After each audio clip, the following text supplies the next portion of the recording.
por el pecado y que en la sangre está la vida de una persona, usted puede entender entonces el valor de la sangre de Cristo, que si la sangre de Cristo fue derramada en la cruz del Calvario, es la única que nos puede devolver la vida. De alguna manera es la única que nos puede restaurar. Y esa sangre corre por unos conductos que se llaman vasos sanguíneos. ¿Cuán importantes deben ser los vasos sanguíneos de Jesús entonces? Porque donde se cortó un vaso sanguíneo, derramó Jesús sangre y al derramar Jesús sangre, usted y yo somos salvos. Entonces los vasos sanguíneos tienen la vital importancia de mantener la vida. ¿Sí? Ahora, hay un concepto que necesito que entendamos y vamos a conversar un poco. Vamos a conversar. La palabra enseña que Dios sopló aliento de vida y fue el hombre un ser viviente. Mi pregunta es exactamente qué se sopló.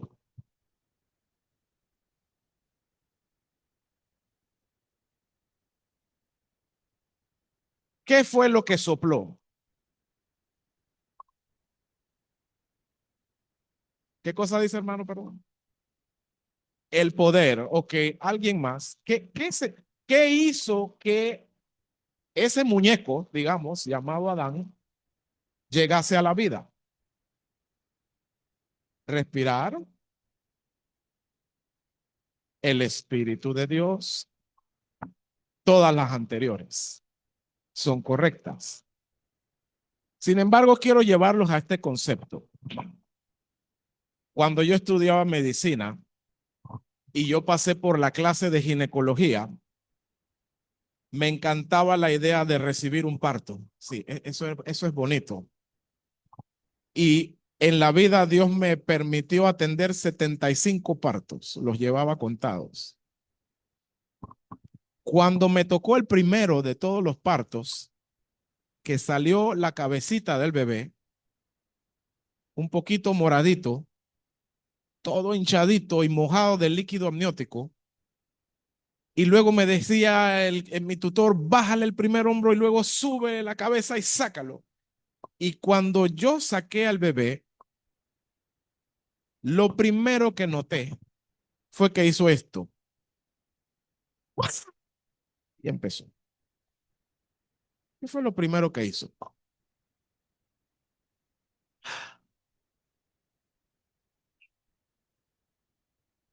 Mi pregunta es, ¿por qué respiramos?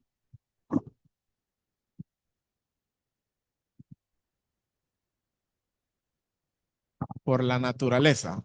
¿Por qué respiramos? Ahorita mismo estamos todos, usted ni se ha dado cuenta cuántas veces ha respirado en el día de hoy, porque lo hacen automático.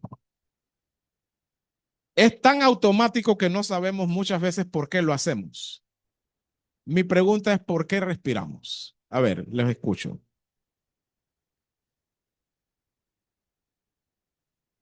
¿Qué tiene el aire que nos da vida? ¿Usted sabe cuánto oxígeno tiene este aire que respiramos? ¿Qué porcentaje de oxígeno? De todo lo que respiramos, básicamente el 79% es nitrógeno. Lo que usted y yo estamos respirando en cantidad ahorita mismo se llama nitrógeno. Y oxígeno, si acaso, es un 21% de lo que usted y yo estamos respirando. Entonces, la pregunta es, ¿para qué necesito 21% de oxígeno en mi organismo? A ver, la niña, qué bien.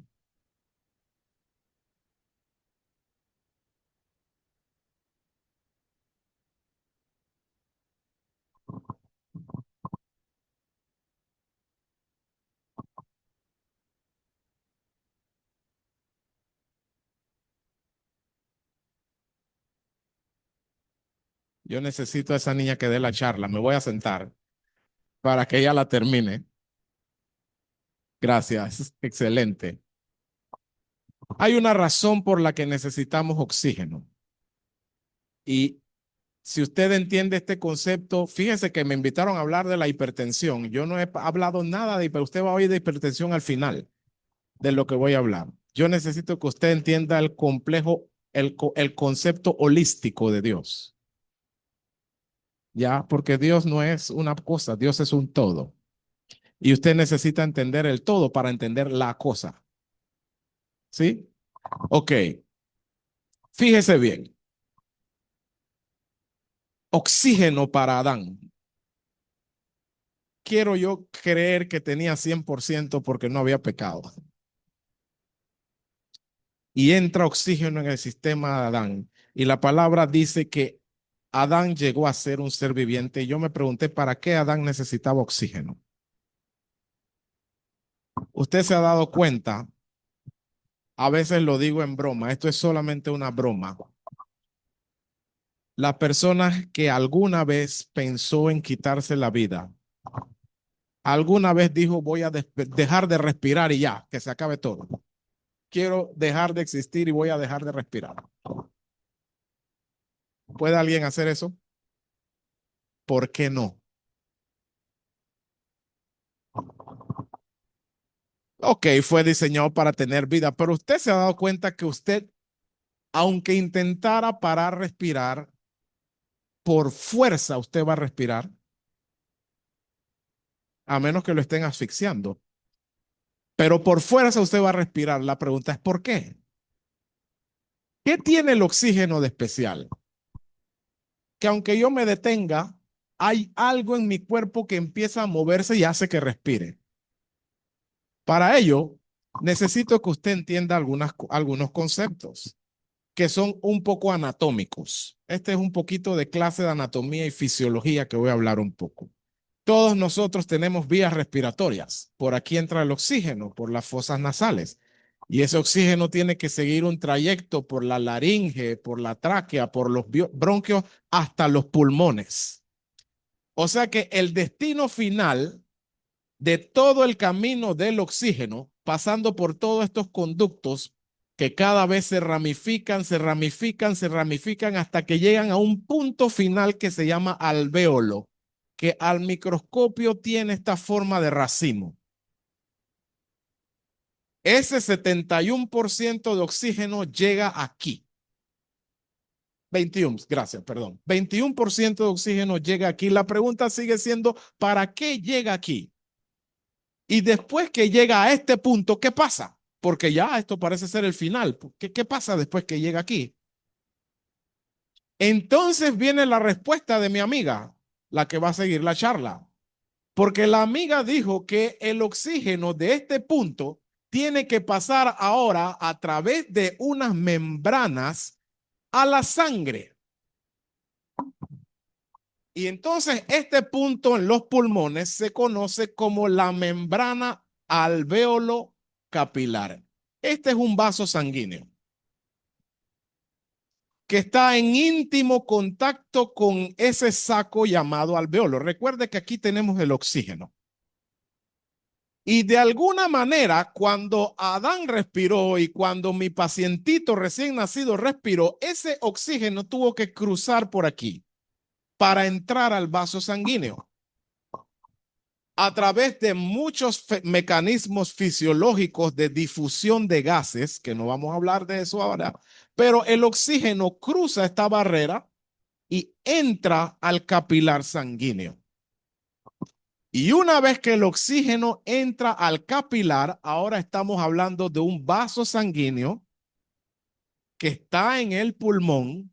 Ahora entramos en mi territorio vascular y entramos en el territorio de lo que Jesús hizo por nosotros, derramar su sangre en la cruz. Ahorita usted está viendo en rojo un glóbulo rojo, un eritrocito. La pregunta es, ¿por qué este disco tiene que estar aquí esperando el oxígeno?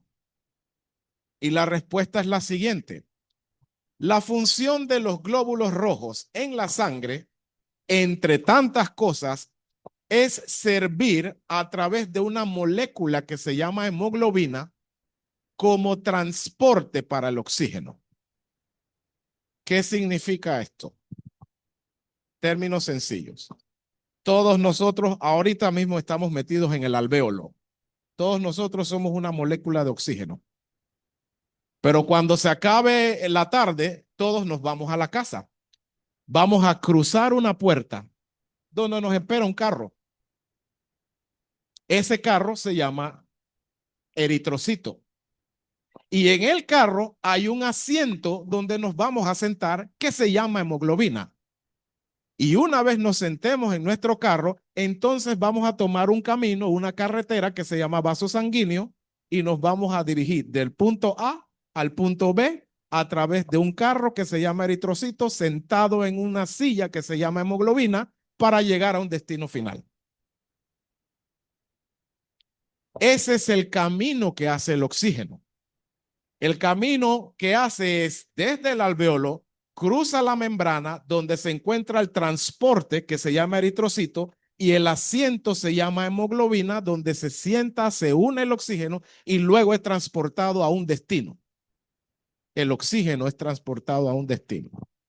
De ahí, entre otras cosas, la importancia de la hemoglobina.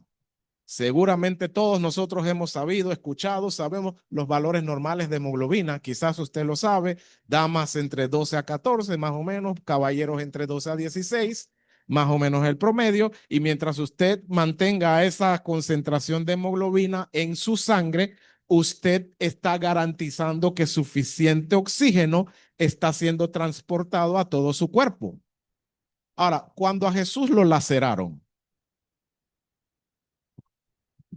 vamos a dar otro ejemplo bíblico. Dejamos a Jesús para último. La mujer del flujo de sangre. 12 años sangrando. ¿Cuánto usted cree que pudo tener la hemoglobina esa mujer después de 12 años? Si no tenía suficiente hemoglobina, el cuerpo fisiológicamente después de un tiempo crónico se adapta al nivel de hemoglobina. No es lo óptimo, pero se adapta. Vamos a tomar el ejemplo de la doctora, 5 de hemoglobina. Viviendo con 5 gramos de hemoglobina, ella tuvo que alcanzar a Jesús entre la multitud. Y yo quiero imaginar que cuando esa mujer quitaba gente, permiso, permiso, y al llegar a Jesús, esa mujer estaba exhausta. Y Jesús hizo el milagro. Ese es el trabajo del oxígeno. Ahora ya sé cómo se mueve oxígeno. Ya sé que el oxígeno está en la hemoglobina. Ya sé que el oxígeno tiene que llegar a un destino final. Ahora la siguiente pregunta es, ¿a qué destino final llega? ¿Y para qué llega a ese destino final? A ver, ¿qué opinan ustedes?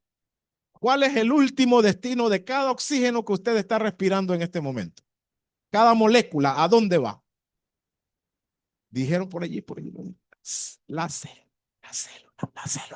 A las células. Nosotros tenemos en todos los tejidos miles y millones y millones y millones de células. Ahora, si sé que llega a la célula, la pregunta es, ¿para qué llega a la célula? ¿Cuál es la función final del oxígeno en la célula? Vamos a ver si avanzo un poquito. Este es más o menos para mostrarle que, entre otras cosas, esta es la molécula de oxígeno que cruza la membrana y entra al vaso, pero a su vez, el vaso le entrega al alveolo algo que llamamos dióxido de carbono y agua. Por cada molécula que cruza de oxígeno, entra al alveolo dióxido de carbono y agua y nosotros lo expulsamos cuando exhalamos. Inhalamos oxígeno, pero exhalamos el dióxido de carbono que viene también de las células. Usted se habrá dado cuenta que cuando se pone frente a un espejo o frente a un vidrio y usted exhala, se empaña todo. Pues se está empañando del agua que usted está exhalando junto con el dióxido de carbono. ¿Ok? Pues, pero fuera de eso, pues esto es un diagrama de nuestros pulmones, ese gran reservorio de oxígeno y dióxido de carbono que se mueve inhalando y exhalando, se expande y se contrae moviendo gases por nosotros. Esos gases inicialmente se van a distribuir a todo el cuerpo a través de unos vasos sanguíneos que se llaman arterias. Y quiero hacer una pausa aquí, una pausa. Las arterias Su función es distribuir todo el flujo de sangre que sale del corazón a todos los tejidos. O sea que la dirección del flujo en las arterias es centrífugo, va del centro y fuga hacia otro lado. Cuando la sangre sale del corazón y llega a mi cerebro, va en sentido, se aleja del centro. Las arterias distribuyen, mientras que las venas retornan la sangre. La función de todas las venas es una función centrípeta, mientras que las arterias irrigan todos, las venas drenan todo. Y si usted tiene ese concepto, entonces usted va entendiendo la importancia de los vasos. Recuerden que tenemos que llegar a la hipertensión arterial. Pero usted va a entender, y les dije que tenemos que entender a Dios como un todo antes de entender la hipertensión y lo demás. Entonces usted va entendiendo la importancia de nuestros vasos sanguíneos. Y recuerde siempre que Jesús murió, entre otras cosas, porque derramó sangre por ti y por mí para expiar nuestros pecados. O sea que Jesús en algún momento tuvo ruptura de alguno de estos vasos. De hecho, usted sabe que cuando le atravesaron salió ¿qué cosa? Ese es otro tema interesante. Yo tengo un sermón titulado La autopsia de Jesús. ¿Qué fue lo que lo mató? Pero eso queda para otra charla. Entonces, si usted entiende que arterias distribuyen y venas retornan sangre, yo quiero entrar a otro concepto antes de avanzar. ¿Dónde dejamos el oxígeno?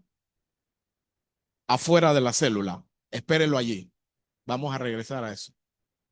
Hemos viajado desde el exterior y acabamos de dejar el oxígeno justo afuera de la célula. Mi pregunta es, ¿qué hace ahí afuera? ¿Para qué está allí? Pero antes de darle la respuesta, tengo que ir a otro concepto, porque esto es un todo. Pregunta, ¿quién almorzó? ¿Tuvieron un buen almuerzo? ¿Ahorita tienen hambre? Ay, el hermano demorando hablando. ¿Para qué comemos? Yo les pregunté al comienzo para qué usted respira y ahora mi pregunta es ¿para qué come? Para tener energía. ¿Y eso de energía qué es? ¿Cómo eso? Eso es un concepto tan amplio. Usted lo oye por todos lados. Haz ejercicio para revitalizarte y tener energía. La energía, la energía. ¿Qué es la energía? Eso de energía, ¿qué es? Yo como para tener energía. Sí, suena bonito, suena filosófico, pero en la práctica eso de energía, ¿qué es?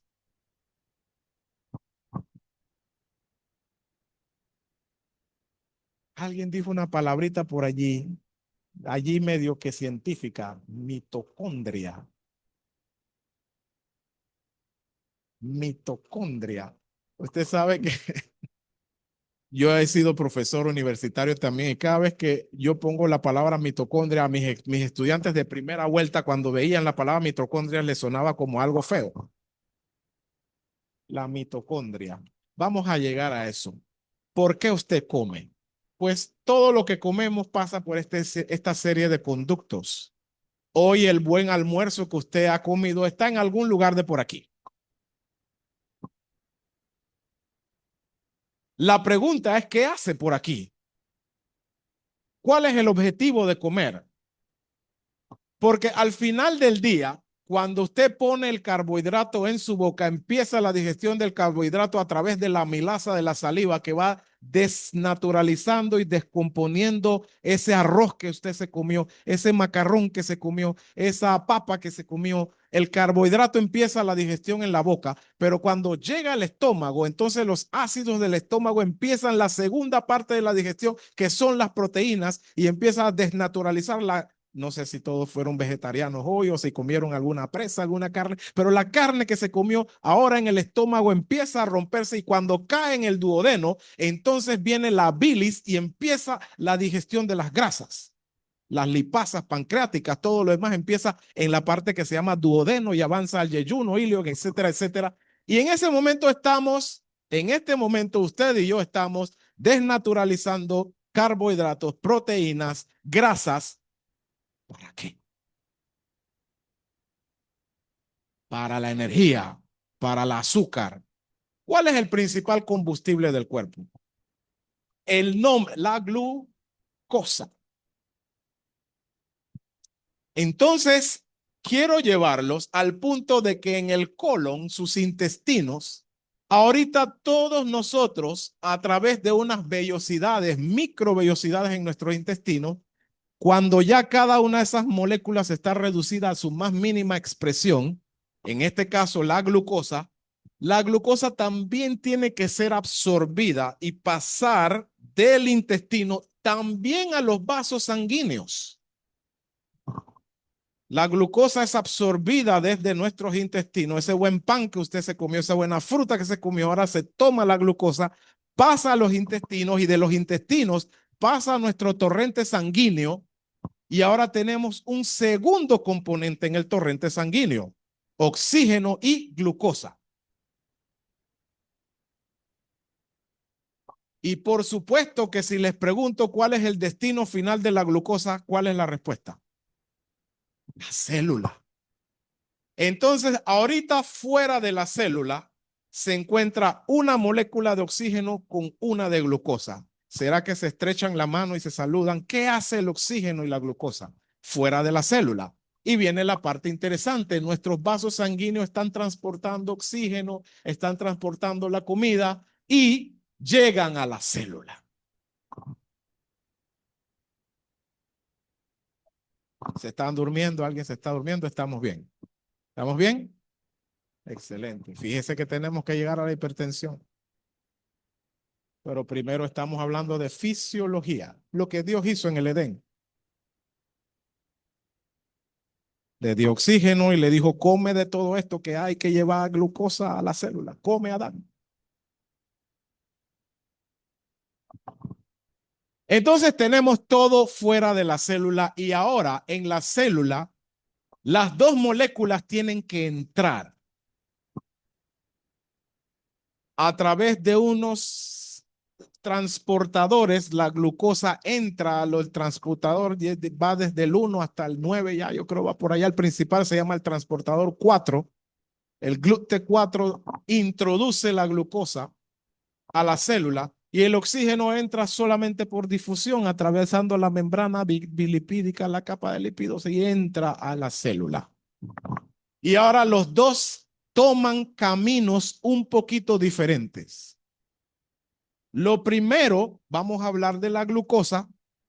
En todo el líquido, ahí hay muchos órganos que componen una célula, organelos es el nombre correcto, pequeños órganos que componen una célula.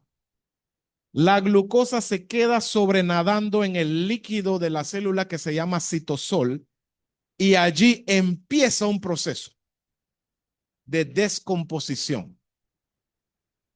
La molécula de glucosa es C6H12O6. Nunca me olvido de esa clase de sexto grado. Sí, en sexto grado me enseñaron la fórmula de la glucosa. Y esa molécula, escuche bien, tiene que ir descomponiéndose en un proceso que se llama glucólisis o la ruptura de la glucosa. Se va rompiendo.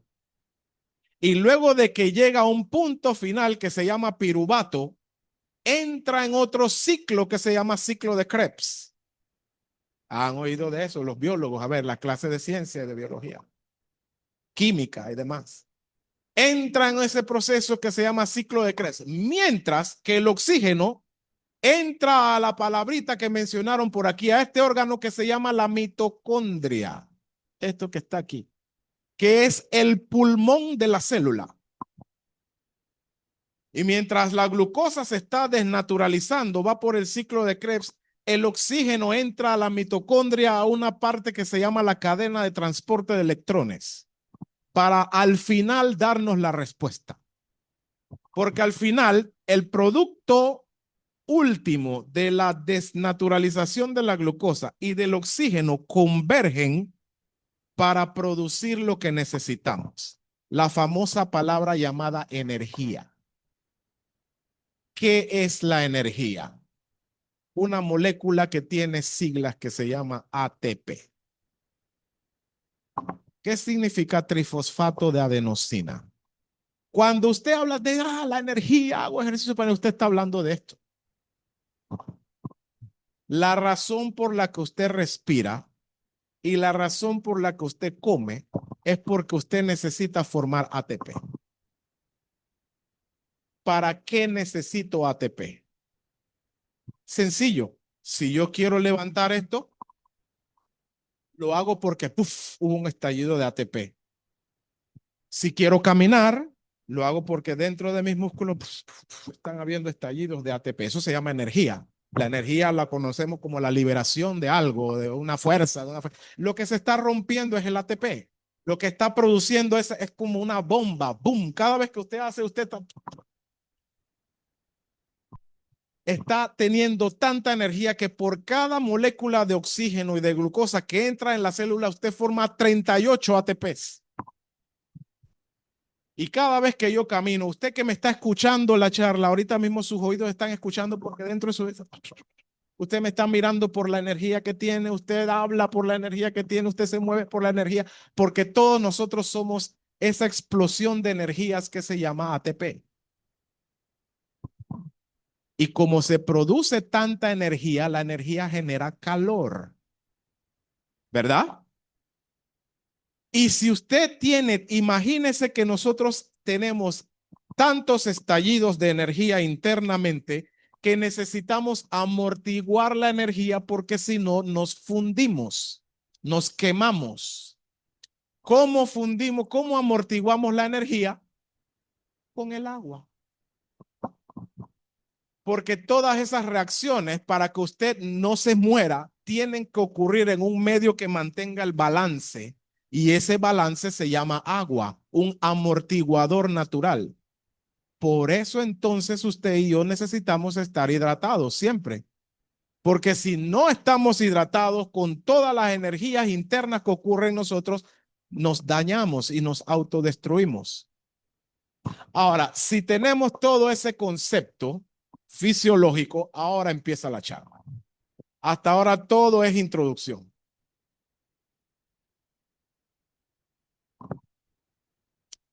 Estoy bromeando. Preguntas hasta aquí, ¿todo claro? Porque ahora podemos entender la importancia de los vasos sanguíneos. Quiero decirles esto. No solamente voy a hablar de hipertensión arterial, voy a hablar de las principales enfermedades cardiovasculares en Panamá y sobre todo las principales enfermedades cardiovasculares prevalentes, crónicas, que están afectando a la población en general, incluyendo adventistas del séptimo día. Bien, lo primero, hipertensión arterial. ¿Qué es eso? ¿Qué es la hipertensión arterial?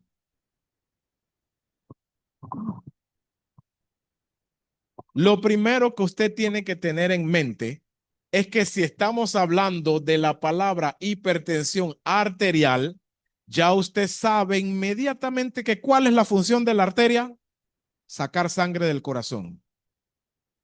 O sea que yo estoy hablando en este momento de un vaso, un problema en un vaso sanguíneo que está sacando sangre del corazón.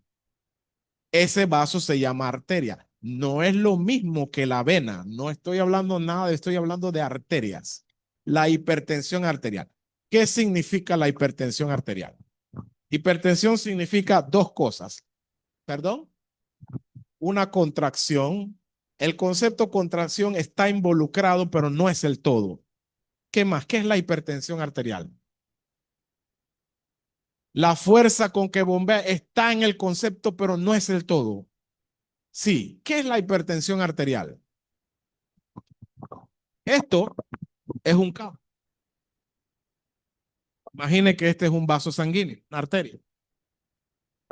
¿Qué pasa si yo agarro esto? Estoy haciendo aumentando la tensión. El vaso lo estoy estirando tanto, tanto, tanto que estoy haciendo tensión. Estoy haciendo una hipertensión. La hipertensión entonces tiene que ver con dos funciones principales. Una, ustedes lo han mencionado, que es la función del gasto, como el corazón expulsa la sangre a través de las arterias. Esa función se llama gasto cardíaco y es el primer valor que usted oye. Tengo 120/80. El 120 le está reflejando a usted la fuerza de contracción junto con la cantidad de sangre que va saliendo del corazón, que se llama gasto cardíaco. Palabras más, palabras menos, el primer valor le está hablando de la fuerza con que el corazón está contrayendo y expulsando sangre. El segundo valor de abajo, el 80, le está hablando de la resistencia de los vasos. Por eso le decía que es una parte, pero no el todo. Porque el concepto hipertensión arterial implica la función de fuerza de contracción del corazón y la resistencia de los vasos al flujo de sangre. Mientras más tensión hay, mayor presión, mayor resistencia al flujo de sangre. Usted habrá hecho la prueba de que, por ejemplo, cuando usted quiere con una manguera irrigar algo y el chorrito que viene por la pluma es un chorrito, usted pone el dedito ahí en la entrada y sale con mayor fuerza y sale con mayor velocidad. ¿Por qué pasa eso? Porque usted está aumentando la resistencia al flujo y al aumentar resistencia aumenta velocidades y al aumentar velocidades fisiológicamente empiezan a haber procesos inflamatorios que llevan a enfermedades en el vaso. Entonces, es el primer concepto que necesito que comprendan sobre la hipertensión arterial. ¿Qué es la hipertensión? Usted está evaluando tanto la contractilidad y fuerza de contracción y la cantidad de sangre que expulsa el corazón y la resistencia de los vasos. Ahora, si tiene eso claro, anteriormente, hace unos 10 años quizás atrás, esto era la clasificación de la hipertensión. Y se conocía que habían estas fases de la presión. Y fíjese que el término es hipertensión, no hiperpresión. Porque las personas tienden a decir, yo sufro de presión arterial. Deberían decir, yo sufro de tensión arterial. Es el término correcto, la hipertensión. Ok, esto era lo que se conocía hace 10 años atrás, que lo normal era que todos debíamos de estar un poco por debajo 120/80. A ver, ¿quiénes están allí? 120/80, un poco bajo.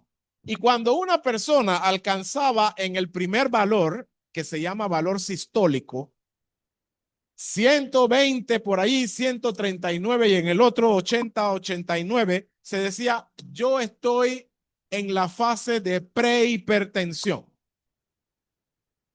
Y yo soy un prehipertenso. A ver, ¿quiénes son en esta fase? ¿Quién sabe que sus presiones se manejan en estos niveles en amarillo? Prehipertensos. Ok. Y luego ya una vez que la presión alcance 140/90 hacia arriba, ya usted está en el estadio 1 de la hipertensión. Y si las tensiones aumentan por arriba de 160/100, usted ya está en un estadio 2 de hipertensión arterial. Eso era hace 10 años. Ahorita, este concepto de prehipertensión cambió el año pasado. Y ahora esta es la nueva forma de clasificar la hipertensión. Ya no se habla de prehipertensión, ahorita se habla de tensión arterial normal, tensión arterial elevada y la hipertensión grado 1. O sea que ahorita, posiblemente, hoy, cuando estuvimos repartiendo el libro, allá donde, en la iglesia donde asisto, los hermanos, mis buenos hermanos, mis ancianos, doctor, póngase ahí a tomarle la presión a la gente para tener más, para que vengan. Nosotros nos hicimos en una esquina ya donde hay una panadería, ya llevamos un carro de esos de bocinas altas, de los contratados, vengan, y aquí pusimos al predicador y el predicador predicó para toda la comunidad, así a voz alta, voz populi, con estas bocinas de los carros transformados. Y así fue el culto de nosotros, así para todo pilón. Y mientras predicaba en una esquina, mi esposa es psicóloga, Mi esposa haciendo atención de psicología, yo acá de medicina general, y me puse el estetoscopio y empezamos a tomar la tensión arterial. Y mucha gente vino, no, doctor, pero mire, mi presión es así, yo estoy bien. Mire, doctor, yo siempre manejo un poquito arribita de 120, como 125 sobre 80. Y yo no estoy mal con 125 sobre 80, falso. Porque ya cualquiera que se eleva por arriba de 120 ya se está llamando depresión elevada. Todavía no es hipertenso matriculado como tal, como hipertenso, pero sí tiene una presión elevada. Y fíjese que el valor de abajo está normal, menos de 80. Usted puede tener 79, 75 abajo, pero arriba donde usted marque 121, ya tiene la tensión elevada. Y este es el concepto nuevo de la American Heart Association del año pasado, la Asociación Americana del Corazón. O sea que, ojo, porque ya cuando las tensiones ahora sí están arriba de 130, si sus tensiones sistólicas son de 131, 132, ya usted es hipertenso en el grado 1.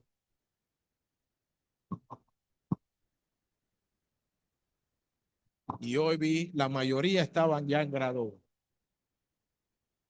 Y por supuesto, si sus tensiones van más allá de 140 y sobre todo los pacientes que ya alcanzan más de 160, 180 sobre 120, ya están en algo que se llama crisis hipertensiva. Y les doy otra anécdota. Esta tarde, uno de los pacientes que llegó era un joven, le llamo joven, de 41 años.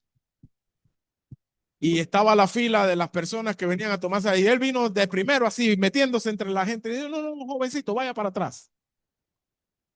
Cuando le tocó el turno, se sentó conmigo, lo primero que me dijo fue, buenos días, doctor, mi nombre es tal, tal, tal, yo soy autista. Sí, serio, tenía fases y caracteres, soy autista. Y luego entendí su comportamiento en la fila. Yo soy autista y vengo para que me tome la presión. Ok, siéntese. Ya tenía algo de descanso, le tomé. Adivine cuánto le salió la tensión. 159 sobre 115. 41 años. No era obeso, nada, buen porte. De diastólica, 115. ¿Usted sufre de algo? ¿Toma pastillas? No. Vaya y busque a su papá donde sea que esté su papá y dígale que venga aquí, quiero hablar con él. Y mientras está predicando el hermano, el hermano está predicando el sermón del culto divino, yo estoy en la esquina con él. Vaya y búsqueme a su papá. Nunca vino. Pero por lo menos le di una receta de antihipertensivos antes que se fuera y atrás le escribí el valor. Enséñale eso a su papá y espero que lo haya hecho. Les voy a decir por qué. Porque muchos de nosotros en este momento podemos estar tan tranquilitos y nuestras presiones volando. Yo le llamo a presiones de caballo. Usted puede estar tranquilito aquí y venga, vamos a tomar la presión. 180 sobre 120 fácilmente. Y usted dice, pero no, doctor, es que yo sufro de presión emotiva. Y la presión emotiva, no existe. Sáquese eso del chip mental de que mi presión se sube por la emoción. La emoción hace que se exacerben los síntomas. Eso es otra cosa. Usted coge una rabia en la casa, discutió con su hijo, discutió con el esposo, en el trabajo tomó una rabia y empieza a tener los síntomas, pero es que posiblemente su presión venía de hace rato elevada, solo que ahora la emoción hizo que se exacerbara el síntoma. Y allí es donde vienen los problemas que voy a explicar a continuación. Porque si usted mantiene sus cifras tensionales así, así, así, así, un buen día en esa rabieta empieza a sentir, uy, siento una pinchadita en el pecho. Uy, una pinchadita, y empieza a sudar. y empieza a sentir que como que se le quiere ir a la mandíbula o al brazo izquierdo esa molestia, ¿verdad? Y pasan 5 minutos y se le va yendo la molestia.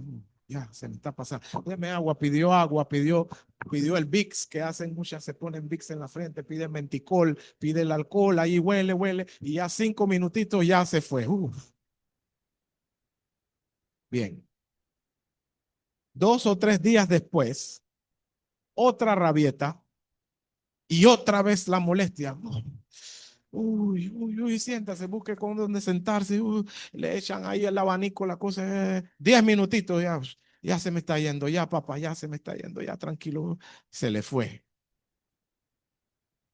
Y al mes eso le pasa 2 o 3 veces o 4 veces. ¿Usted sabe qué se llama eso? Se llama angina. Angina es un dolor en el músculo del corazón porque el músculo se está quedando sin oxígeno transitoriamente. ¿Por qué? Porque aumentó la tensión aquí. Quiero llevarlos a esta imagen. Este es el músculo del corazón. Y el corazón como músculo también necesita recibir oxígeno. A pesar de que él bombea el oxígeno a todo el cuerpo, él como músculo también necesita oxígeno para funcionar y recibe oxígeno a través de estas dos arterias, una derecha y una izquierda, que se llaman arterias coronarias. Y cuando el corazón recibe el oxígeno, pasa que quizás alguno de ustedes, ya sea porque tiene algunas placas de colesterol, ¿verdad? Que comemos grasas, que tenemos los triglicéridos altos, que tenemos el LDL alto, que tenemos el colesterol total alto, que somos sedentarios, que no hacemos ejercicios, que nuestra vida es estresante, y ahí está. Recuerden el fenómeno que le dije, que si usted pone el dedito, cómo sale el agua en una manguera, pues imagínese la velocidad con que pasa a través de este espacio tan estrecho la sangre que tiene que venir al músculo. Y entonces en ese momento que usted tiene rabia o está molesto, se elevan las hormonas, la adrenalina se eleva, las catecolaminas se elevan y sus vasos sanguíneos se tensan. Como ya le dije, como si usted estirara el cable. Y al tensarse las coronarias, por aquí, ¿dónde, dígame, dónde cruza el oxígeno si esto se tensa? Aunque está haciendo una velocidad rápida, pero la calidad de oxígeno que recibe el músculo no es la suficiente y el músculo cardíaco empieza a sentir el dolor por falta de oxígeno. Eso se llama isquemia. Y pues a los 10 minutos que ya va bajando el nivel de esa adrenalina que a usted se le subió, ya se va relajando el cable y ya baja la tensión, el músculo cardíaco empieza a oxigenarse de nuevo y ya se le va pasando el dolor. Ya está pasando. No es por el Vicks, no es por el menticol, es porque ya se relajó el músculo cardíaco. La angina es un anuncio de que usted puede infartarse.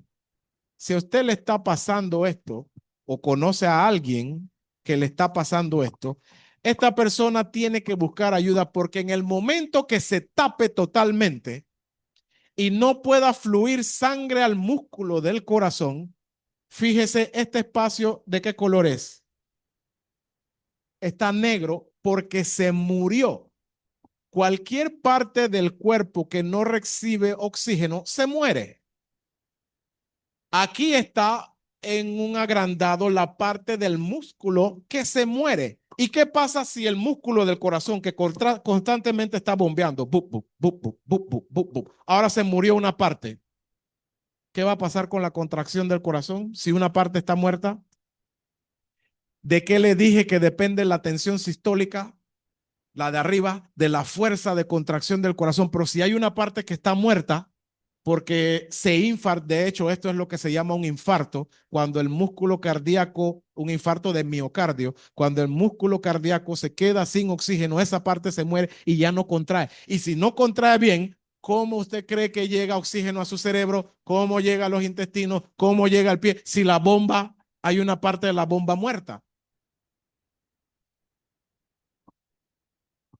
Y eso ocurre tan sencillamente con que usted tenga los niveles de tensión volando.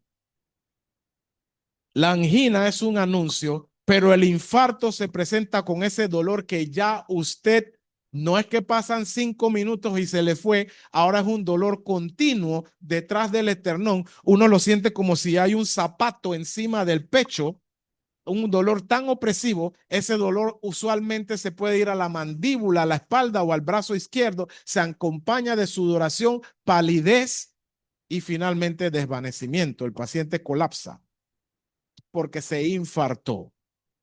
La siguiente problemática de las enfermedades arteriales que tienen que ver mucho con la tensión es la enfermedad arterial periférica. ¿Y cómo se presenta esto? Paciente que, por ejemplo, sufre de hipertensión arterial, sufre de colesterol, tiene malos hábitos en cuanto al sedentarismo. Refiere a esa persona, doctor, mire, yo camino, antes yo caminaba hace 2 o 3 meses, yo podía caminar de aquí a la panadería que quedaba a 200 metros y yo llegaba bastante bien, pero ahora, doctor, tengo un par de semanas que camino unos cuantos pasitos y no he llegado ni a 10 metros y empiezo a sentir que la pierna me duele y se empiezan a contraer los músculos y empiezo a sentir calambre que tengo que parar, doctor, porque me queman las piernas. Ya no llego a 200 metros, por decir un número, sino que mucho antes tengo que pararme. Y cuando paro, se me va aliviando un poco el dolor. Pero cuando intento arrancar la marcha de nuevo y llegar a mi destino, otra vez viene el dolor. Entonces, cada vez que camino, siento dolor, me tengo que detener y voy caminando, parando, caminando, parando, caminando, parando. Y eso se llama claudicación intermitente. Y la claudicación intermitente ocurre porque también las arterias de nuestros vasos sanguíneos, debido, entre otras cosas, a la tensión arterial, debido al aumento de placas de calcio y de colesterol, hay una disminución. Cuando el flujo sanguíneo normalmente es un flujo centrífugo, bueno y abundante, ahora por el aumento de la tensión hay una reducción del flujo a los músculos, sobre todo en la pantorrilla. Su pantorrilla se queda sin oxígeno y cuando usted camina el músculo le demanda oxígeno pero no lo recibe porque el vaso está tenso, usted siente el dolor. Y obviamente cuando reposa, se relaja el músculo y empieza a correr de nuevo el oxígeno, ya se me va de nuevo. Pero cuando empieza a caminar, de nuevo se tensa y de nuevo siente el dolor. Y estas son las manifestaciones de la enfermedad arterial periférica que se llama aterosclerosis. Se esclerosa el vaso, se pone tan duro, se pone rígido que el flujo no es el apropiado y uno siente dolor en las extremidades. Otro problema más de la hipertensión. Las enfermedades vasculares cerebrales, muy popularmente conocidas como derrame. Y esto ocurre por dos cosas también. Primero, porque como les dije, también hay vasos sanguíneos que van a llevar sangre al corazón. Esos vasos se llaman arterias carótidas. Y muchas personas pueden tener placas de colesterol junto con aumento de tensión en la arteria carótida que lleva sangre al cerebro. Y si esa arteria se tensa tanto, sobre todo las arterias ya a nivel cerebral, escuche esto, cuando se tensa tanto, puede ocurrir dos cosas. A ver, el año pasado hubo una famosa periodista colonense que falleció, Delfia Cortés. Y eso fue de noticias y demás. La periodista Delfia de Telemetro falleció. Quizá usted ha escuchado la historia de qué pasó con Delfia. Y es que como ella era candidata a diputada por un partido, empezaron a atacarla por el lado de su hijo. Y empezaron a difamarla. Y un día, estando ella era evangélica, estando dando el testimonio en el púlpito a los hermanos de cómo la estaban atacando y cómo ella se estaba sintiendo. Mientras ella hablaba, ella se agarraba un poquito aquí así y le daba testimonio a los hermanos y se agarraba. Y llegó un momento que cayó, colapsó. Y ahí fue el resto, entre hospitales y demás. ¿Qué le pasó a Delfia Cortés? De tanta tensión por el estrés y demás, pueden pasar dos cosas. Uno, o se obstruye y ya no hay flujo de sangre a una zona del cerebro. Esto se llama isquemia cerebral o infarto cerebral y viene el derrame. O lo que le sucedió a la periodista es que de tanta tensión se rompe el vaso, estalla y se desangra en el cerebro y usted tiene una hemorragia cerebral. Esto fue lo que le pasó a la periodista. Hizo una enfermedad vascular cerebral por, no tanto por isquemia, sino por ruptura del vaso. Y aunque la corrieron, la operaron y demás, pues no pudo ser. Y esto pasa como complicación también, entre otras cosas, de los problemas. Entonces, cuando a una persona le está ocurriendo eso, usted lo nota, la persona, entre otras cosas, empieza a veces a haber desviación de la comisura aquí de los labios, una desviación facial, una parálisis o paresia o dificultad en mover una mitad del cuerpo y en ocasiones también, dependiendo de qué lado cerebral ocurre, la persona deja de hablar o empieza a hablar enredado. Eso se llama disartria, sobre todo cuando afecta el hemisferio cerebral izquierdo, que es donde está el lado del habla, y deja de hablar. Una persona con un derrame que deja de hablar el lado fue el lado izquierdo del cerebro. ¿Ok? Y esta es la manifestación. También existen indirectamente otras manifestaciones de enfermedades vasculares, ya no tanto con la tensión arterial, ahora con la tensión venosa. A ver, ¿quiénes de ustedes, damas, tiene varices? ¿Quiénes tienen arañitas? Pues digan arañitas, arañitas, ok. ¿Y quiénes tienen familiares con varices y arañitas? Pues las varices y las arañitas son manifestación de hipertensión venosa, que es totalmente diferente a la hipertensión arterial. Y pues esto ocurre porque hay un problema en el sentido del flujo de sangre en las venas. Les dije que en las venas el sentido del flujo normalmente es de abajo hacia arriba, o sea, regresando sangre al corazón. Pero cuando la vena se daña, en vez de ir centrípetamente, empieza a haber fuga, la sangre empieza a regresarse para atrás. Y usted como dama o como caballero, cuando está parado, que la fuerza de gravedad le jala todo hacia el centro de la tierra, pues empieza a engolfarse esas venas porque hay reflujo de sangre. Y usted está teniendo hipertensión arterial que se manifiesta como 10 cosas usualmente. La persona que tiene varices le va a decir muchas veces, doctor, tengo una de estas 10 cosas: dolor, pesadez, calambres, hormigueo, picazón, adormecimiento, hinchazón, cansancio, calor o ardor en mis piernas. Y eso es por las varices y las arañitas, símbolo de que hay hipertensión venosa. O lo peor que puede pasar es que haya coágulos en las venas, algo que se llama trombosis venosa profunda, que es la obstrucción total porque se formaron coágulos dentro de las venas. La pierna se hincha, empieza a doler y el problema grande es que el coágulo se desprenda y, como les dije, el sentido de flujo en una vena normalmente es hacia el corazón. Por lo tanto, si un coágulo en la pierna se desprende, ¿a dónde va a ir? Al corazón. Y el corazón, que es una máquina de bombeo, va a mandar ese coágulo al pulmón. Y el coágulo puede pasar de una pierna hasta el pulmón y eso se llama tromboembolismo pulmonar. ¿Ok? Bien. Doctor, mucha información. ¿Qué vamos a hacer? Pausa, pausa, doctor, pausa. ¿Qué vamos a hacer? Pues bien, quiero llamarles un poco la atención. Permítame llamarles un poco la atención.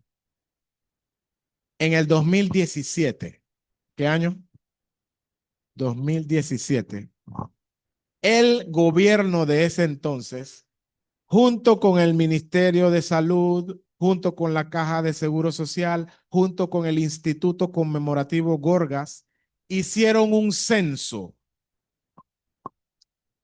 en todo Panamá, en personas mayores de 40 años, para saber cuáles eran las principales problemáticas de enfermedades crónicas en nuestro país, para entonces establecer políticas para mejorar estas condiciones. Personas mayores de 40 años, 2017. Para septiembre habían censado ya a casi 270,000 panameños mayores de 40 años para ver cuáles eran las principales enfermedades que habían en Panamá. Y esto es 21 de septiembre, diario La Prensa, esas eran las fuentes oficiales porque el gobierno tristemente documentos científicos muy poco hace, pero la fuente oficial eran los diarios de cómo iba el censo en aquel entonces. Y escuche esto. El periódico, dice Vivará, que es un médico amigo mío, expresó que elaboraron un ranking de las provincias que han estado y descubrieron que mi provincia, Colón, tiene el porcentaje más alto de hipertensos. 53% de hipertensos en Colón. Dislipidemias, o sea, problemas de colesterol y grasas, 58%. Y diabetes, 32%. Colón, como siempre, yo los molesto cada vez que doy esta charla. Nosotros queremos estar arriba en todo, hasta en lo malo. En crimen. Y cuando se hizo la comparación a nivel nacional, se descubre, estamos hablando de personas mayores de 40 años. ¿Cuántos de nosotros tenemos más de 40 años aquí? O sea que todos, estoy hablando de todos nosotros en este momento. A nivel nacional, en Panamá, la prevalencia de obesidad, sobrepeso es del 43% en las personas mayores de 40 años. Por alguna razón, no sé por qué no quisieron decir Colón, pero estoy seguro que íbamos a estar de número 1. ¿Cuánta gente de peso hay allá? Pero escuche, eso significa que de cada 10 panameños, 4 de nosotros estamos en sobrepeso o estamos en obesidad. Eso es un factor de riesgo para hipertensión. ¿Qué hablar de problemas de colesterol? Bueno, Colón, mire eso, 58%, pero a nivel nacional, la prevalencia de colesterol, de problemas de grasas, triglicéridos, de todo lo demás, es de 38%. Hipertensión, mire por dónde va Colón, siempre arriba de 50%. Pero a nivel nacional, 36% de los adultos mayores de 40 años somos hipertensos. Y la diabetes, Colón lo duplica. Cuando a nivel nacional la prevalencia de diabéticos es de 14%, Colón 32%. Se supone que desde el 2017 el gobierno debió tomar algunas decisiones en cuanto a estas cifras. ¿Usted ha escuchado a algún gobierno hacer algo en cuanto a campañas de esto? Para eso tenemos a los centros adventistas, gloria a Dios, que hacen el trabajo. La hermana, la parte que capté apenas entré de la doctora fue que Dios, la medicina de Dios inicialmente es preventiva. Y se supone que nosotros sabemos esta información para prevenir. Hoy le he venido a traer esta información para que usted se prevenga. ¿Ok? Entonces, según, y ya estoy casi llegando al final, según la Organización Mundial de la Salud, cuando nosotros conocemos todos estos problemas que he mencionado, hay medidas emergentes que hay que tomar, no urgentes, emergentes. O sea que hay que tomarlas desde ayer, no desde hoy. Número 1, obviamente los que fuman, yo tomé literalmente lo que dice la OMS, que fumar menos. No, usted sabe que es dejar de fumar, no fumar menos. Medida emergente para las personas que están caminando hacia alguno de los problemas que mencioné. Hipertensión, enfermedad coronaria, claudicaciones, problemas neurológicos. Urgentemente tiene que hacer esto. 2, aquí entramos los adventistas. Le voy a dejar la charla a alguien para que hable de esta parte. Aquí entramos nosotros. Somos el pueblo con mayor información en este tema. Información nos sobra y nos sobreabunda como la gracia. La pregunta es, ¿qué usted y yo estamos haciendo con esa información? En el 2018, yo pesaba 217 libras.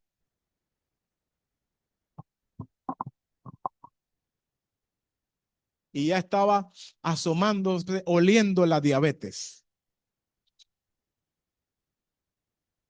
Y dije, hay que hacer algo. Médico, que yo amputo dedos. Donde usted ve a alguien amputado en Colón, pregunte si lo amputé yo. Por diabetes, yo todos los días yo veo la enfermedad vascular y yo opero la enfermedad vascular y hago cosas con los pacientes diabéticos y yo, el adventista predicador, no predica con la vida sobre eso.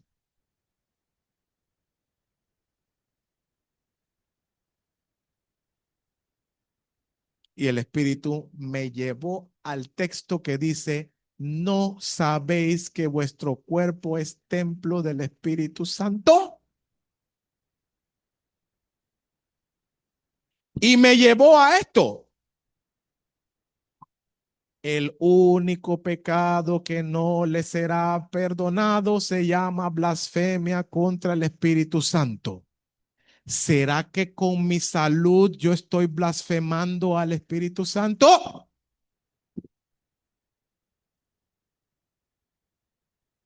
¿Será con lo que el estilo de vida, lo que usted come, lo que deja de hacer, usted está blasfemando porque se supone que su cuerpo es el templo donde habita el Espíritu? Señor, dame gracia, misericordia. 2018, permíteme empezar a hacer el cambio. Hizo un programa que se llama Viviendo como Daniel, Living Like Daniel, donde me propuse en 3 meses bajar por lo menos era el 15% de mi exceso de peso en 3 meses. Empecé en septiembre, 217 libras. En diciembre pesaba 197, bajé 20 para gloria de Dios. No estoy óptimo todavía. Dice la palabra, el que piensa estar firme, mire que no caiga, y eso es en todos los sentidos. Hay algunos impolutos que se paran a predicar y a decir, a decir, a decir, a decir, a decir. Y yo, vamos a hacer introspección. Yo no pretendo haberlo alcanzado, pero una cosa sí yo sé que hago, prosigo a la meta, al llamamiento de Jesucristo. Y eso debe ser usted también. Quizá en su salud usted no lo ha alcanzado, pero usted deje lo que está, dejo todo lo que está atrás y prosigo adelante a Jesús. Y eso es en todos los sentidos, en su salud también. Y por eso, la parte de la dieta es sumamente importante, hermanos. Yo he hecho un cambio revolucionario en muchas cosas. Todavía me falta mucho, mucho, mucho, mucho, pero Dios es bueno conmigo y sé que lo es con usted. Y hay muchos aspectos de mi vida que están yendo en una transición positiva en mi salud gracias a decisiones personales que he tomado. ¿Qué decir de la actividad física para el mejoramiento? Porque les doy una clave. Usted puede estar comiendo bien y haciendo la mejor dieta del mundo, pero si usted no está haciendo ejercicio es como hacer nada. Porque toda buena dieta se acompaña de ejercicio y todo buen ejercicio se acompaña de una buena dieta. Eso es simbiótico mutualista. ¿Ok? Y ya casi terminando, obviamente medidas para reducir grasa y colesterol, reducir su tensión arterial, y eso incluye obedecer a sus médicos y si tiene que medicarse, medíquese. Y todo lo que es grasa, colesterol y demás, eliminarlo, todo lo que usted pueda eliminar que es contraproducente, haciendo un balance, coma bien. Y quiero dejarles con este último pensamiento bíblico, uno de mis textos bíblicos favoritos. Dios nos dijo, les voy a dar un nuevo corazón.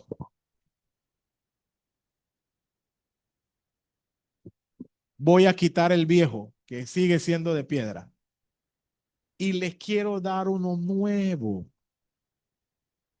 Quiero darles una salud nueva. Dice la palabra, voy a poner mi espíritu, ¿dónde? En el templo. Pondré mi espíritu en vosotros para que andéis en mis estatutos y así van a habitar en la tierra que yo les di a ustedes por pueblo. Así quiero que habiten en esta tierra. Así es que gracias por su atención. Esta es una cirugía de corazón abierto y una de esas manos es la mía. Dios les bendiga grandemente. Si hay alguna pregunta o comentario, con mucho gusto le respondemos. ¿Ven? Dígame usted.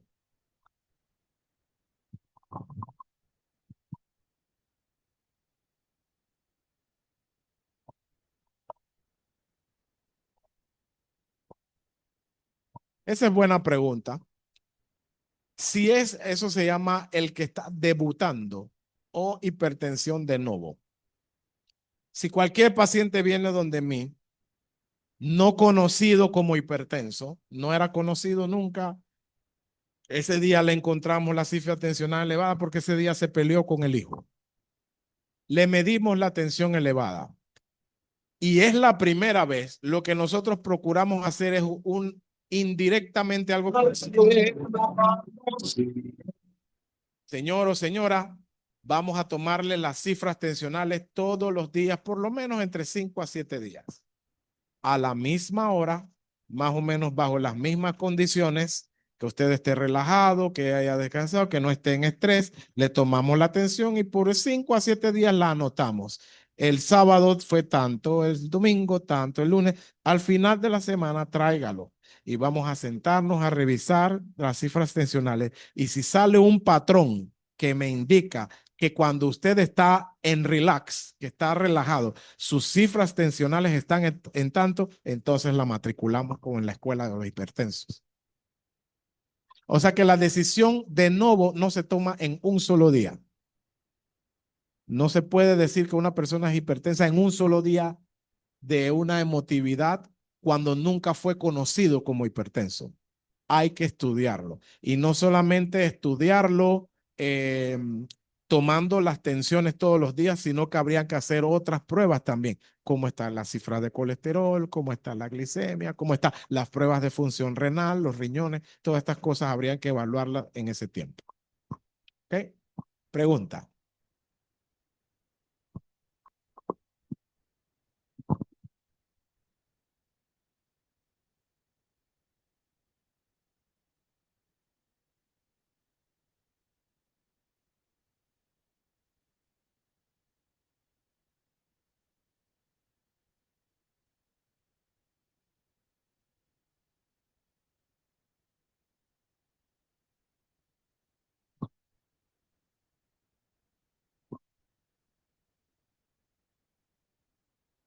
Sí, eso lo oí hoy. Eso me lo dijo un paciente hoy. No, doctor, y es un hermano de iglesia. Me dice el hermano, cada vez que me siento un doctor se me sufre la tensión. Eso, eh, en realidad, ¿cómo le explico? El mismo estrés de conocerse o no hipertenso en el momento hace que se eleve la hormona del estrés que se llama cortisol. Y es el cortisol el que en realidad en ese momento por el estrés, el miedo, junto con un poco de adrenalina, le sube la tensión. Y es porque está aprehensivo esa persona a saberse hipertenso. La aprehensión le hace elevar las cifras de cortisol en el momento y transitoriamente puede que uno se la tome y le sale elevada.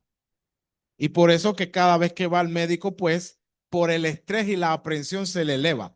La recomendación en ese caso es exactamente lo que le dije. Ok, usted tiene estrés cuando viene al médico, cómprese un aparato. Eso de cualquiera, eso de muñeca, compre y usted mismo tómeselo en casa. Y después de 5 días tráigame el resultado. Tómelo y anótelo y en 5 o 7 días tráigamelo. Y me voy a dar cuenta si en realidad es por la aprensión cada vez que usted está con un médico o es que es en realidad usted hipertenso. Eso es lo que hay que hacer. Pero es por aprehensión transitoria. Pregunta por acá, sí.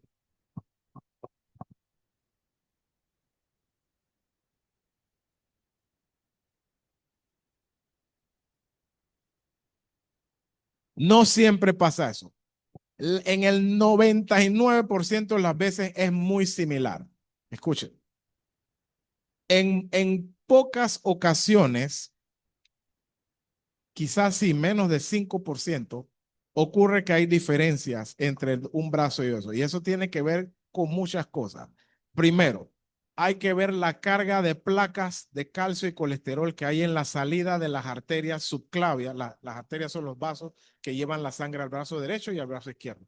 Es posible que la carga de placas de colesterol de un lado sea mayor que el otro. Y eso va a ser una cifra, una diferencia en las cifras tensionales. Esa es la razón principal, la carga ateromatosa o de placas de calcio y colesterol que pueda haber en una vía y en la otra vía que puedan hacer que haya diferencias en las tensiones. Existen condiciones mucho más graves, como por ejemplo algo que se llama la coartación de la aorta, que es, pues, tendría que mostrarle una imagen, pero es la disminución tan brusca del flujo de la salida de sangre del lado izquierdo al lado derecho. Usualmente el lado izquierdo se eleva mucho más que el lado derecho. Y es por una estrechez brusca que hay en las salidas de los vasos sanguíneos. Pero eso ocurre la mayoría de las veces, no es así, sino que si acaso un 5% o menos, ocurre diferencias significativas en las presiones entre un lado y el otro. ¿Okay? Pregunta y luego pregunta. Sí. Bendición, ¿me escuchan?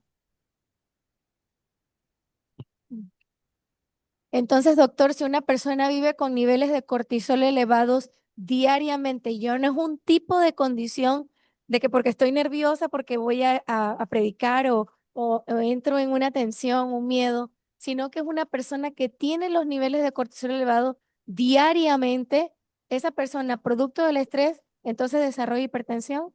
No solo hipertensión, desarrolla hasta diabetes. Desarrolla muchas cosas. Usted está en un estado permanente de hipercortisolismo.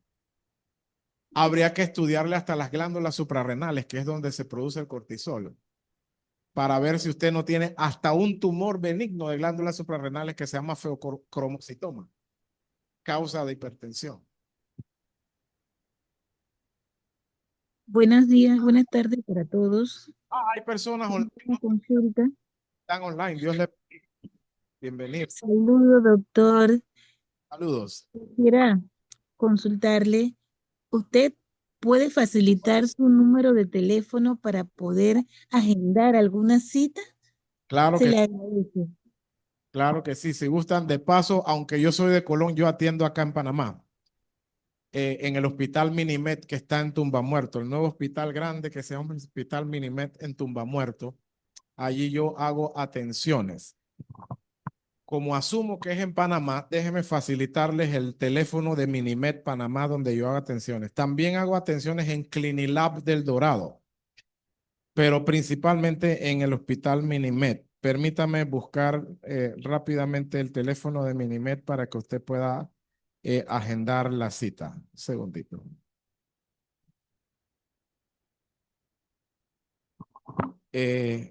Minimet tiene dos teléfonos. Uno es un call center, una especie de call center donde usted llama y es el 263-6464.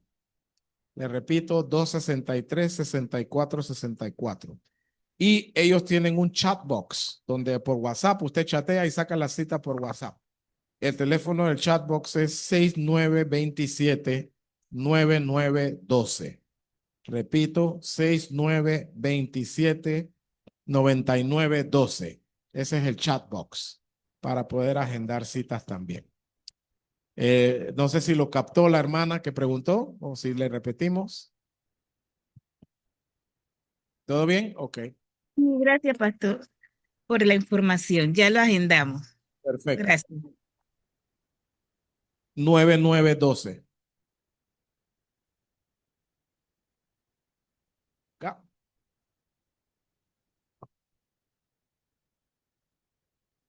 El reto, esa es excelente pregunta, porque yo no, por cuestión de tiempo no les di el testimonio completo. Como les dije, eso fue en septiembre de 2018. Yo lancé el reto para toda la iglesia. En realidad yo solo no hice Daniel, lo hice como yo era director de salud de la iglesia, yo puse a toda la hermandad. Hicimos el reto y viviendo como Daniel tuvo un impacto tan grande que en la radio adventista de Colón, no la 1564 de acá, sino yo tenía en los domingos un programa que se llamaba Viviendo como Daniel, a causa de ese proyecto. Y como por año y medio estuvimos transmitiendo todos los domingos Living Like That, Viviendo como Daniel en la radio en Colón. Por cuestión de trabajo, pues como soy médico y ya les dije, estoy solo para la provincia, tuve que hacer unos ajustes. Pero yo tengo el programa. Ese es un programa de 3 meses que tiene 3 pilares. Obviamente el pilar número 1 es la parte espiritual, de vivir como Daniel. Usted no puede vivir como Daniel solo con la comida, es la parte espiritual, en la que hay retos en cuanto a su comunión con Dios diaria, oración con Dios y días de ayuno con Dios. Esa es la parte oración. Viene la parte dieta, donde hay todo un programa de dieta. Yo no le voy a decir el lunes coma pan con ajo, no, no le voy a decir, no es eso, sino unas directrices para que usted haga su propia dieta. Con días de ayuno intermitente y demás. Y el último pilar es el pilar ejercicio. Todos los domingos a las 6 de la mañana estábamos los hermanos en un parque haciendo ejercicio. La iglesia, ustedes lo pueden hacer, ¿ah? No sé si hay algo del patio aquí enfrente, reúnan a los hermanos y los domingos 6 de la mañana, todo aquí. Y gracias a Dios, una de nuestras hermanas era coreógrafa de cosas de aeróbico, así que pusimos a la hermana, usted dirija. Y la hermana, y estaban toda la gente en el parque.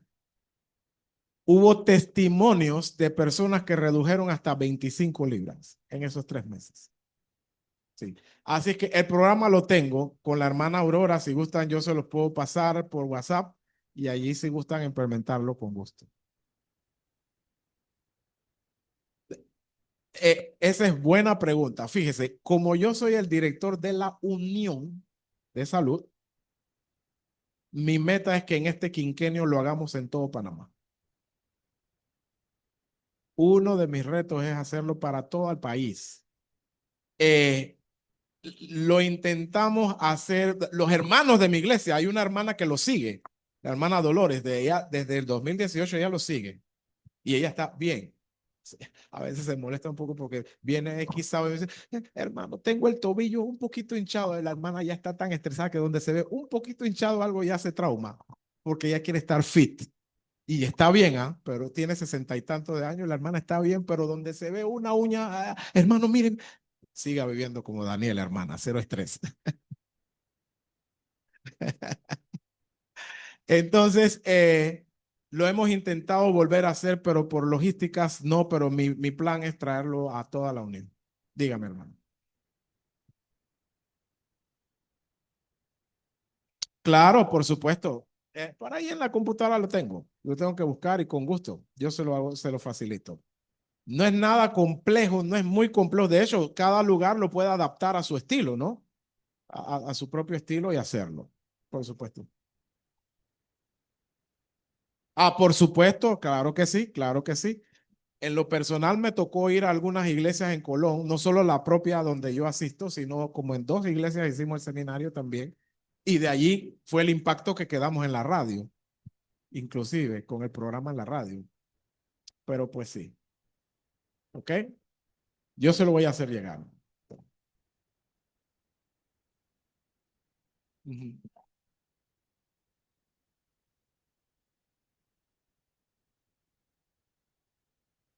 Ajá,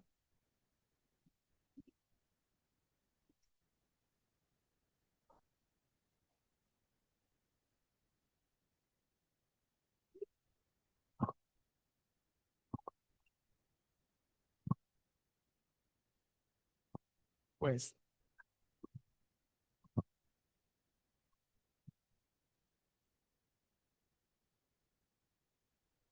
le voy a decir un secretito. Eso impactó tanto mi vida que yo empecé haciendo mi libro y viviendo como Daniel. Pero estoy en el capítulo 1 todavía.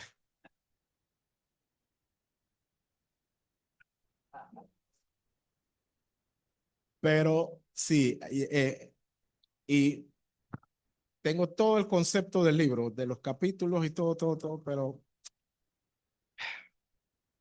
quisiera tener más tiempo para eso.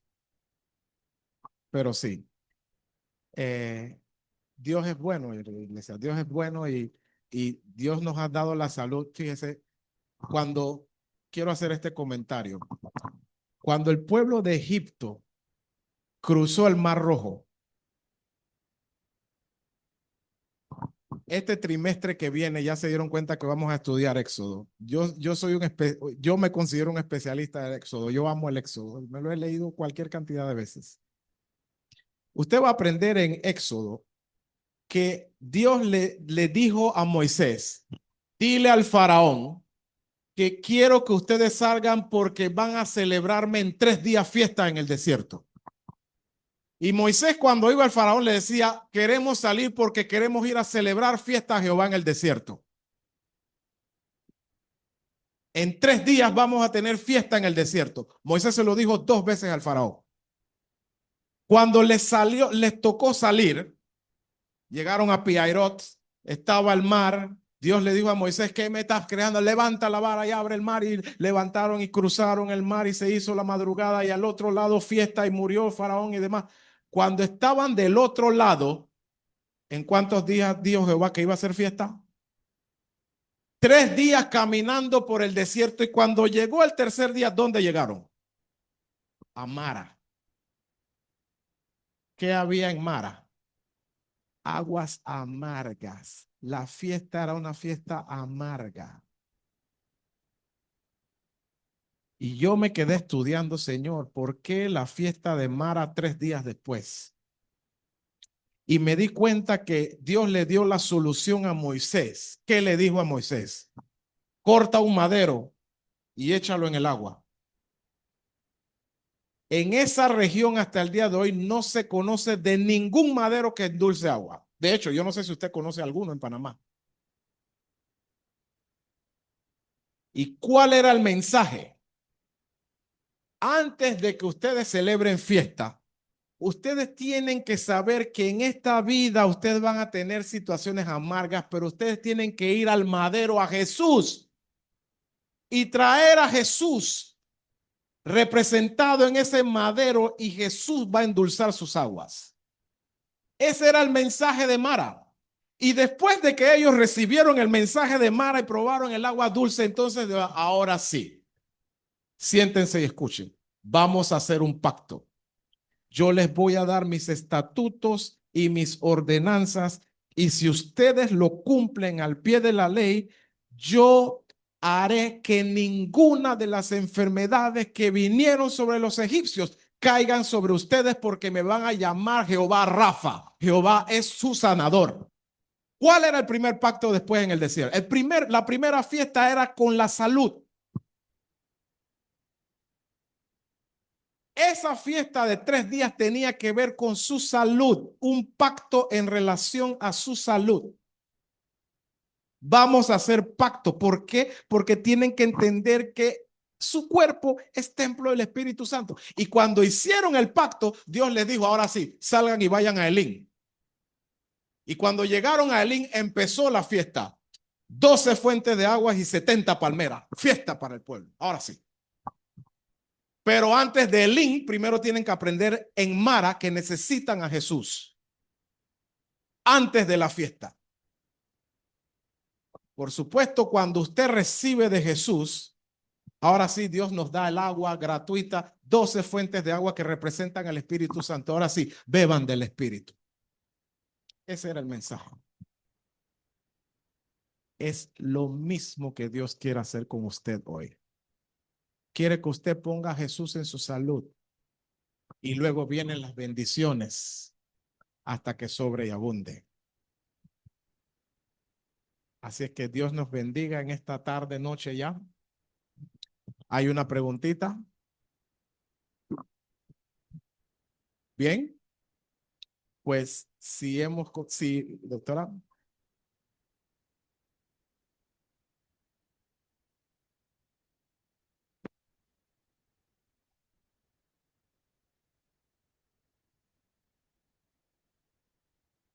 Muy bien. ¿Qué es baja presión? ¿Cómo se define la hipotensión? Cualquier cifra tensional arriba, la sistólica, por debajo de 90 y la diastólica por debajo de 60. Hay personas que tienen 95 sobre 65 y dicen yo sufro de la presión baja. 95, hay personas que tienen 91 sobre 62 y dicen yo tengo la presión baja. Presión baja por definición es por debajo de 90 y por debajo de 60. Ahora, todo también tiene una relatividad y usted tiene que evaluar al paciente en qué sentido. Si usted me dice, doctor, mis presiones siempre han estado en 90 y tantos sobre 60 y tantos, yo sé que esa es su tensión básica y su cuerpo se ha adaptado a esa tensión. Pero el día de hoy que yo le tomo su tensión, yo encuentro que tiene 85 sobre 55. Yo le voy a decir, bueno, señora, hoy usted tiene la presión baja. Sus tensiones usualmente han sido un poco arriba de 90, un poco arriba de 60, pero hoy le encuentro 80 y tantos sobre 50 y tantos. Usted está hipotensa. No es lo mismo también una persona que siempre está en tensiones elevadas. Mi papá, cada vez que yo le mido la tensión a mi papá, marca 135 sobre 85. 2 semanas después, 135 por ahí sobre 85. ¿Verdad? 130 y tantos sobre 80 y tantos. Pero este día le encuentro a mi papá que tiene 94 sobre 60 y tantos. ¿Eso es hipotensión técnicamente? No, pero para él, que usualmente maneja unas cifras tensionales fisiológicas básicas, cuando él cae tanto, más o menos 10 milímetros de mercurio por debajo de sus cifras tensionales normales, aun cuando la cifra de hoy sea normal, para él se le bajó la presión. Aun cuando estén en los rangos normales, porque esa no es la presión que normalmente maneja. Y entonces hay que buscarle la causa. ¿Por qué si él maneja siempre estos niveles, ahora le ha caído? Si bien es cierto, está normal, pero ha caído demasiado para sus valores básicos. Entonces vamos a estudiar qué está pasando. ¿Será que toma 2 o 3 medicamentos antihipertensivos y hay que de repente reducirle la dosis porque las medicinas le están bajando mucho la presión? ¿Será que está haciendo alguna cosa? ¿Será que está sangrando por algún lado? ¿Tiene un sangrado digestivo? Usualmente la gente que sangra cuando hace sus necesidades sin darse cuenta se está hipotensando. Las damas con la regla o sangrados uterinos anormales que no se dan cuenta que están sangrando y las cifras tensionales están bajando porque se están anemizando. Todos esos factores influyen. Entonces es relativo. El hecho de decir yo tengo la presión baja, hay que hacer un análisis de todos estos factores para definir si en realidad se trata de una hipotensión en ese caso.